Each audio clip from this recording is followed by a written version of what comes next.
And now let's turn to Tony for the very latest in the world of sports. Hi, Tony.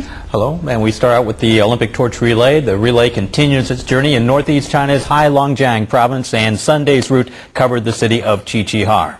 Renowned Chinese figure skater Liu Yan started the relay in the morning as the first torchbearer. A total of 208 runners took part in the relay that covered a total distance of 7.5 kilometers. Qiqihar is known as the City of Cranes, and it's the second largest city of Heilongjiang province. The red-crowned crane is the city bird of Qiqihar, where the famous Jialong Natural Reserve is located. Qiqihar stands as the economic and cultural center of the western part of Heilongjiang.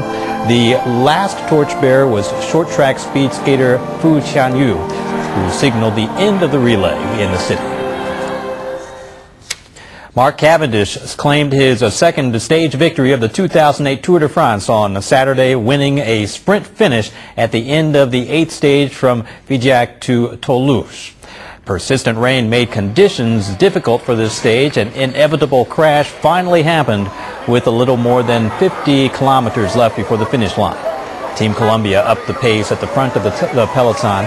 The sprinters jockeyed for position inside the final kilometer. Mark Cavendish displayed an awesome change of pace to edge ahead. The Englishman, who won a sprint finish to claim victory in Wednesday's 5th stage, beat fellow Team Columbia rider Gerald Cialik to the finish line. Teammate Kim Kirchen finished 41st, but recorded the same time as Cavendish and thus maintained possession of the race leader's yellow jersey. The sprinters have had their fun in the opening week, but now the climbers will take the limelight. And Sunday's 9th stage will wind its way through the first major climbs of this year's Tour de France. Staying with cycling, Alex Rasmussen won the 2nd stage of the Tour of Qinghai Lake in China. The Dane still retains the yellow jersey in that tour. The 2nd stage was from Xining to Qinghai Lake Hotel.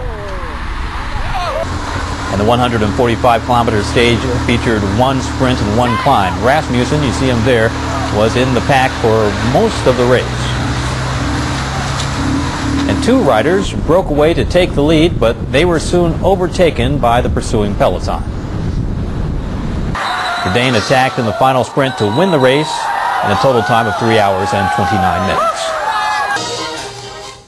In tennis, Richard Gasquet defeated Augustin Caleri of Argentina 6-7, 6-2, 6-3 on Saturday to reach his first final of the season in the Mercedes Cup in Stuttgart. The second seed will now face the unseeded Juan Martín del Potro, who saw off the challenge from his doubles partner Eduardo Schwenk in straight sets. The Frenchman Gasquet recovered from a set down after losing a tense tiebreak, where his frustration was clear to see. Caleri, meanwhile, was making his first ever appearance in an ATP semifinal, and he fell victim to nerves in the second set. Unable to find his service rhythm, Gasquet broke twice to take the set with relative ease, 6-2. And this pattern continued into the decider, with Gasquet's accurate ground strokes again handing him 2 breaks of serve and sending the 6th-seeded Argentinian out of the tournament. Gasquet will now face another Argentinian, Juan Martín del Potro, who has never won a tour title. The unseeded del Potro cruised to a 6-2 victory in the first set against Eduardo Schwenk, using his big serve and prowess at the net. Serving for the match at 5-4 up, a magnificent forehand down the line sent the talented del Potro into the final. Switching to motorsports now, and Casey Stoner issued a warning to his rivals on Friday by breaking the Sachsenring lap record during free practice for the German Grand Prix. The Australian went even quicker on his Ducati in Saturday's qualifying session, securing his 4th successive pole position. After an indifferent start to the season, the world champion has now rediscovered his 2007 form and is now well placed to post a hat trick of wins after taking the checkered flag at Donington Park and Assen. Championship leader Danny Pedrosa won at the Sachsenring last year, but he had to settle for Saturday's second quickest time. Another lap record fell in the 250cc class. Like Stoner, Italy's Marco Simoncelli had set a new mark for his category in Friday's free practice. The Galera rider was a half-second faster to grab the pole. Nicola Larini showed his Formula One pedigree on Saturday as he took pole position for the FIA World Touring Car Championship round in Estoril, Portugal. The ex-Formula One driver set the fastest pace of the day in his Chevrolet, posting a lightning-quick time of 1 minute 47.32 seconds. The Italian raced in 75 F1 Grand Prix events. He registered an average speed this time of just over 140 kilometers per hour in his all-blue American racer. He will hope to improve on his current haul of 19 championship points on Sunday and thus would climb up on the championship table. Meanwhile, Ricard Rydell took second place on the grid with a solid lap in his Seat, and teammate Jordi Genet completed an excellent day for the team as he clinched third.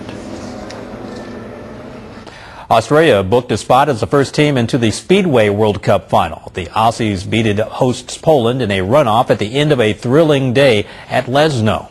World Cup holders Poland battled against Australia, Russia, and Hungary for a place in the final. After 25 nail-biting heats, Australia and Poland were level at 56 points apiece, with Russia and Hungary some distance behind with 36 and 10 points respectively. In this kind of situation, each team can nominate a driver for the two-man runoff. In this case, it was Australian captain Lee Adams taking on Poland's Jarek Hampel, who was unbeaten in all 5 of his heats earlier in the day. Hampel made a great start from the inside, but a perfect move at the first corner from Adams let the Australian race clear.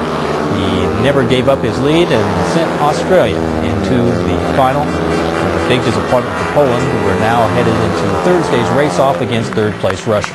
Whomever wins that matchup will join Australia in the final. And that's all the time we have for sports for now. Liu Xin, back to you.